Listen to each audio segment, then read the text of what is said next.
हमारे बीच पहुंच चुके हैं। जोरदार तालियों से माननीय शिक्षा मंत्री श्री महिपाल।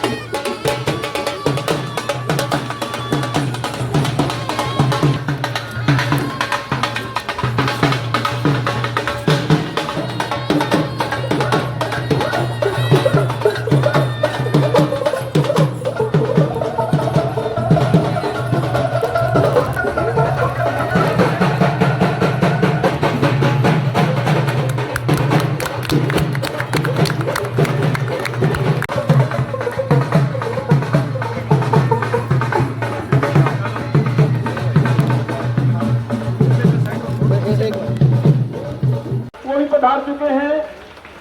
श्री जगवीर जी सरपंच गांव खलीला से हैं, वो भी पधार चुके हैं। पर जोरदार तालियों से सभी हमारे मेहमान का स्वागत करेंगे।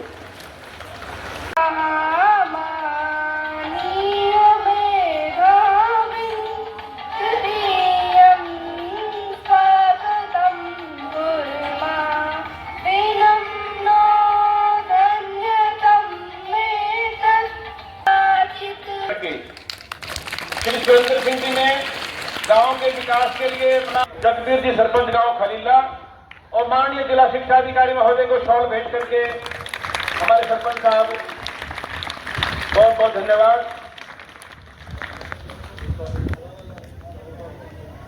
श्री अवतार सिंह जी बड़ौली से उनका भी स्वागत करने के लिए सरपंच साहब ने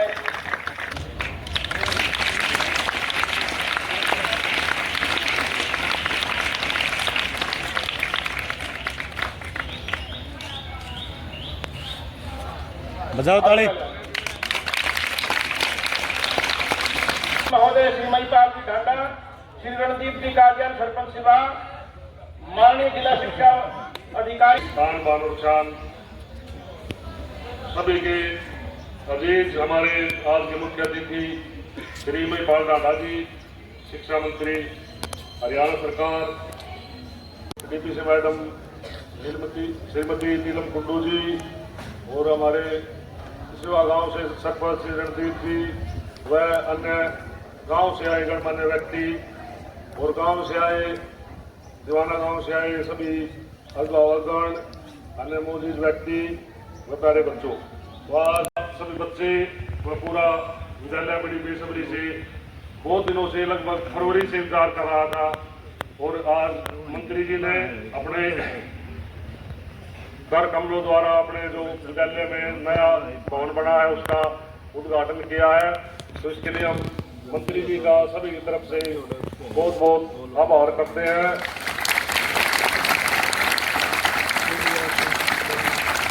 मंत्री जी ने ही अपने विद्यालय को 8वीं से 12वीं का करवा 17-18 सेशन में, तो भी छोटी बात नहीं थी। उससे पहले बच्चों को बड़ा परेशान होना पड़ता था, यहाँ वहाँ जाना पड़ता था और खास तौर पर हमारी बेटियां पढ़ नहीं पाती थी। तो इसके द्वारा जो सरकार का नारा है बेटी बचाओ बेटी पढ़ाओ, वो भी साकार हो और बेटियां लगभग 50% के आसपास संख्या में विद्यालय में आ रही है। ये बड़ी खुशी की बात है। और अपग्रेड होने के बाद विद्यालय में कुछ मूलभूत सुविधाओं की कमी थी, जैसे खासतौर पर बिल्डिंग की कमी, और मंत्री जी के पास मांग रखी। उन्होंने पहले प्राइमरी विद्यालय का भवन बनवाया और अब इसमें जो कमी थी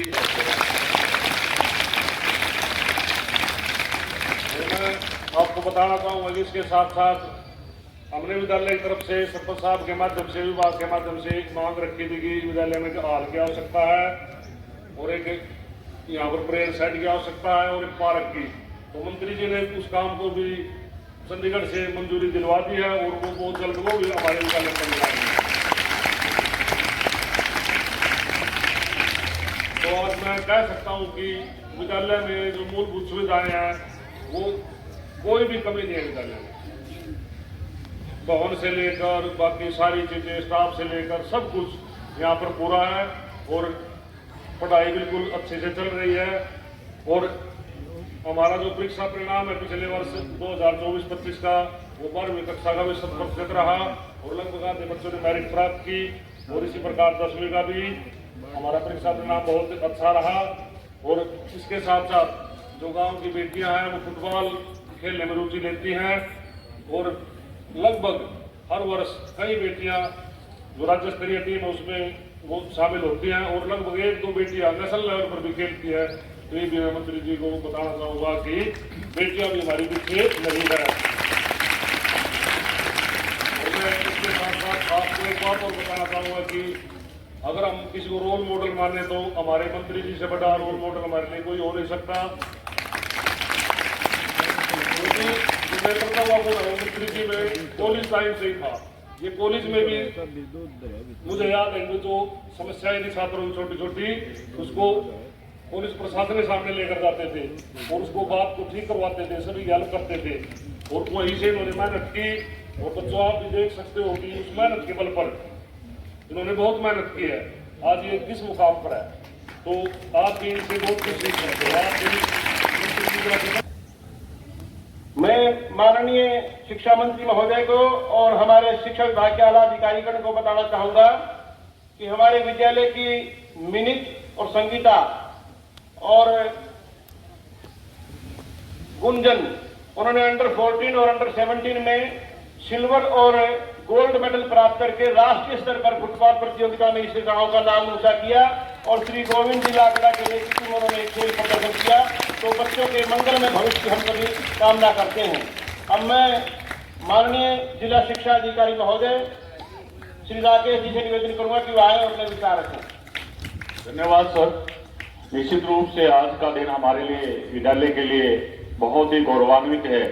हमारे माननीय शिक्षा मंत्री हरियाणा सरकार आज स्कूल में पहुंचकर 5 कमरे जो नए बने हैं समग्र शिक्षा से, उनका उद्घाटन किया है। और सर ने कहा है कि क्यों नहीं इन कमरों के ऊपर लाइब्रेरी बना दी जाए। उसके बारे में हम जरूर उसको क्रियान्वयन करेंगे। लाइब्रेरी ताकि गांव के बच्चे पढ़ें, मेहनत करें। इतना खुला कैंपस है आपके गांव का, तो इसमें स्कूल में लाइब्रेरी बन जाए तो और अच्छी बात होगी। तो हम सर का धन्यवाद करते हैं कि सर के मन में ये आइडिया आया और उन्होंने डिजिटल लाइब्रेरी का एक सपना देखा है कि ग्रामीण क्षेत्र में जितने भी स्कूल हैं उनमें डिजिटल इंफ्रास्ट्रक्चर बढ़े। ये सर का सपना है। पूरे पानीपत में अच्छे स्कूल बने, ये सर का सपना है। पूरे हरियाणा में शिक्षा के क्षेत्र में अच्छे काम हो, ये सर का सपना है। तो सर हम लगे हुए हैं आपके सपने को साकार करने के लिए। और बहुत अच्छा लगा कल सर जो है 4:40 पे तहसील कैंप के जो पानीपत में एक स्कूल है, तहसील कैंप स्कूल में पहुंचे, वहां औचक निरीक्षण किया सर ने और व्यवस्थाओं का जायजा लिया और अटल टिकरिंग लेंगे साइंस लैब का जो है सर ने अपने आप निरीक्षण किया और बच्चों से मिले सर, बच्चों से भी मिले हैं। तो इससे जो है हमें बहुत खुशी हुई सर। आपका आगमन निश्चित रूप से स्कूल में हमें मोटिवेट करेगा हमेशा और बढ़ चढ़ कर हम काम करेंगे। सर ये जो दीवाना का स्कूल है इसमें पिछले साल से बच्चे बढ़े हैं और पूरे पानीपत की बात करें तो पिछले साल से जो है पिछली साल 1,11,000 बच्चे थे। आज यदि देखा जाए तो 1,12,000 बच्चे तो अभी हो चुके हैं और ज्यादा बच्चे होंगे। ये हम आपको विश्वास दिलाते हैं। हमारे सरकारी स्कूलों में बच्चे बहुत बढ़ रहे हैं और अब हमारे सरकारी स्कूलों में टीचर की भी कमी नहीं है। हरियाणा स्टाफ सिलेक्शन कमीशन से या हरियाणा पब्लिक सर्विस कमीशन से टेस्ट पास करके हमारे यहाँ टीचर नियुक्त होते हैं। वेल क्वालिफाइड है हमारा स्टाफ। हमें गर्व है सर अपने स्टाफ का और सभी स्टाफ मेहनत कर रहा है और अपने जिले को आगे बढ़ा रहा है। तो निश्चित रूप से मैं कहना चाहता हूँ यहाँ के बच्चे जो अभी बताया गया है कि एक तो संगीता है लड़की, एक लड़की और है जिन्होंने नेशनल लेवल पे सिल्वर मेडल हासिल किया है। बहुत बहुत बधाई हो बच्चों को। और अंडर 14 में गुंजन जो लड़की है गोल्ड मेडल उसने फुटबॉल में गोल्ड मेडल हरियाणा की टीम का हिस्सा बनकर नेशनल लेवल पे गोल्ड मेडल जीता है। उस बिटिया को भी बहुत बहुत बधाई। और मुझे याद आ गया जब कई साल पहले यहाँ के बेटी ने ऑल इंडिया लेवल पे यूपीएससी में 2nd स्थान हासिल किया था, यहाँ की बेटी ने। तो ये गांव बिल्कुल शिक्षा के क्षेत्र में बहुत अग्रणी रहा है और वो बेटी जो है बच्चों के लिए, गांव के बच्चों और आसपास के एरिया के लिए सभी के लिए एक तरह से प्रेरणा स्रोत है। जो बेटी ऑल इंडिया यूपीएससी क्लियर करके 2nd स्थान, उसमें कोई कमी तो नहीं है, 2nd स्थान हासिल किया है, वो यहाँ गांव की बेटी है। विपरीत परिस्थितियों में उसने इतनी मेहनत करके अपने आप को साबित किया है। मैं आदरणीय सरपंच साहब सुरेंद्र जी का इतना भव्य कार्यक्रम आपने आयोजित करवाया है, आपका भी धन्यवाद करता हूं। सभी सरपंच साहिबान जो हमारे विभिन्न गांवों से आए हुए हैं, सबका स्वागत करता हूं अपनी तरफ से। और हमारे रणदीप काजान जी आर्य पति भी सभा के प्रधान हैं और सरपंच भी रहे हैं और अब भी सरपंच है, तो इसलिए आप सभी का स्कूल की तरफ से आप सभी का बहुत बहुत स्वागत है। सभी ग्रामीण जनों का बहुत बहुत स्वागत है। इतनी बड़ी संख्या में आपने स्कूल में आके और ये माननीय मंत्री जी के हाथों से आपने जो है ये अनावरण करवाया है पांच कमरों का।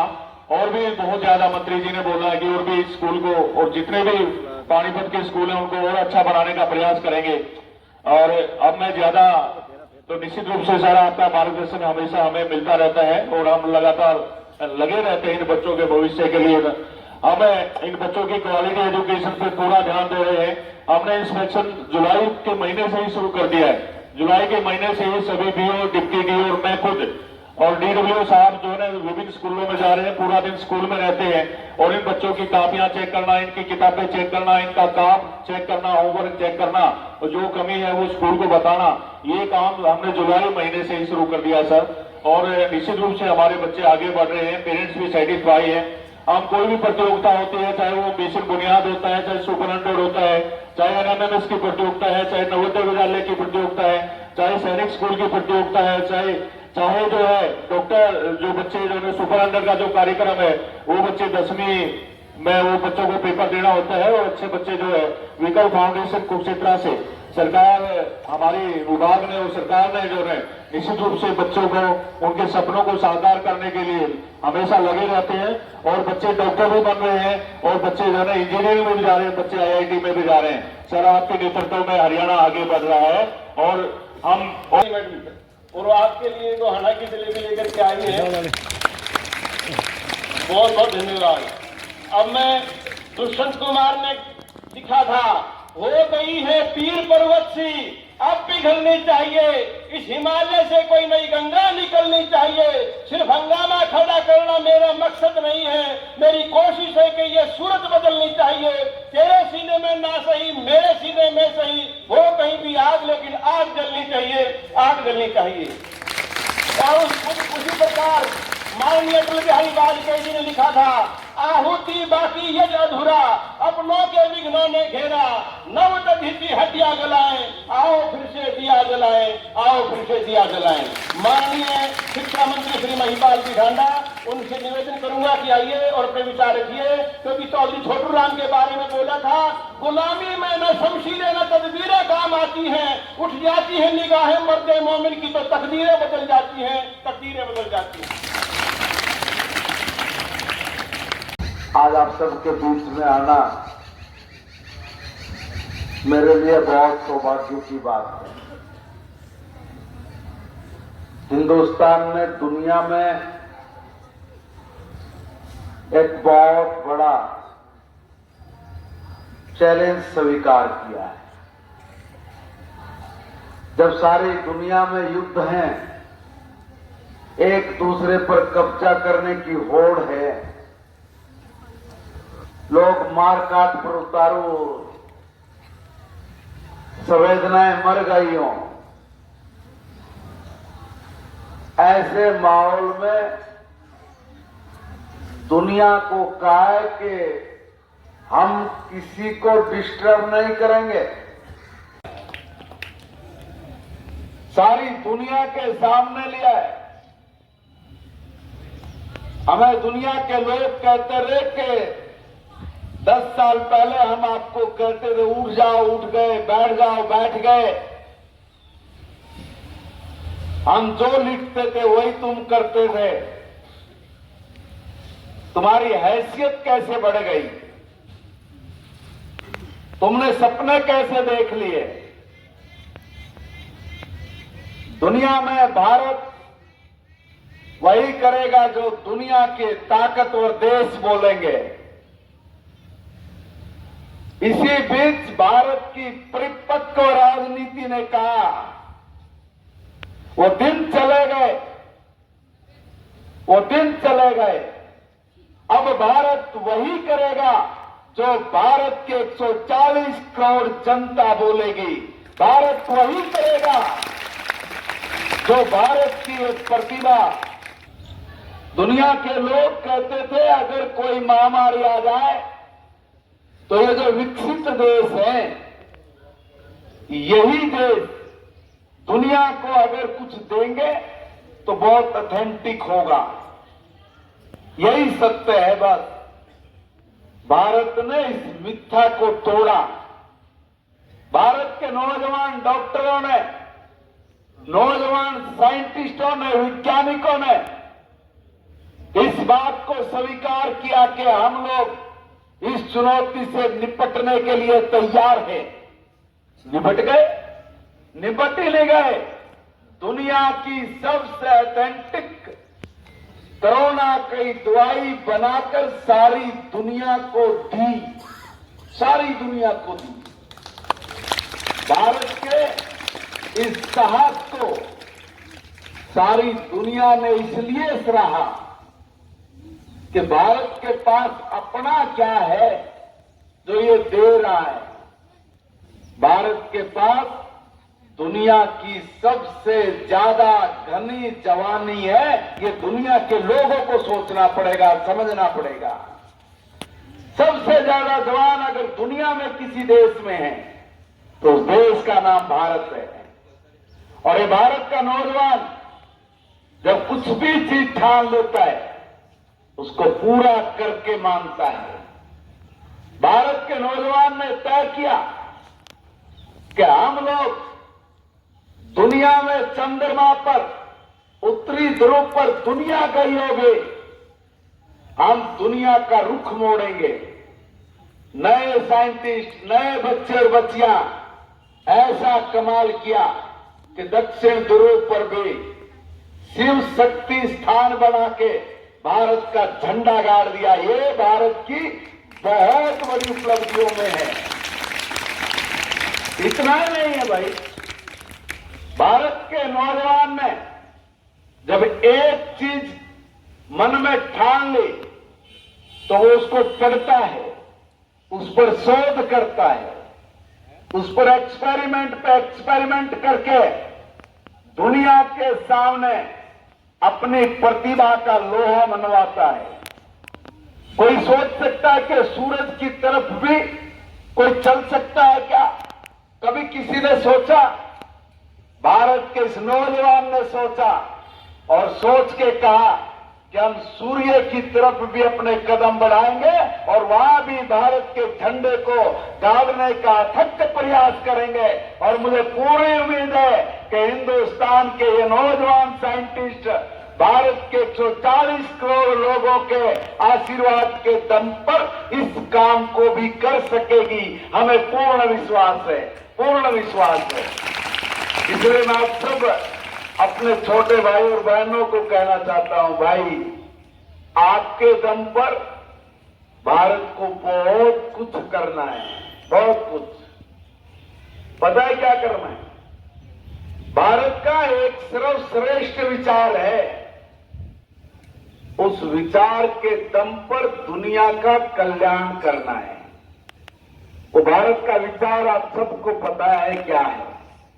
अपने घरों में आर्य समाजी या पंडित जी आते हैं, वहां के हवन करते हैं, यज्ञ करते हैं और उसके बाद भी कहते हैं कि बोलो धर्म की जय हो, अधर्म का नाश हो, प्राणियों में सद्भावना हो, विश्व का कल्याण हो। ये हमारा लाखों हजारों साल से चला आ रहा ऐसा विचार है, जिस विचार ने दुनिया को बदलना और बदलने की हैसियत रखने वाला ये नौजवान और ये भारत अपने इस मुकाम को जरूर हासिल करेगा। आज दुनिया में लोग कहते हैं कि धर्म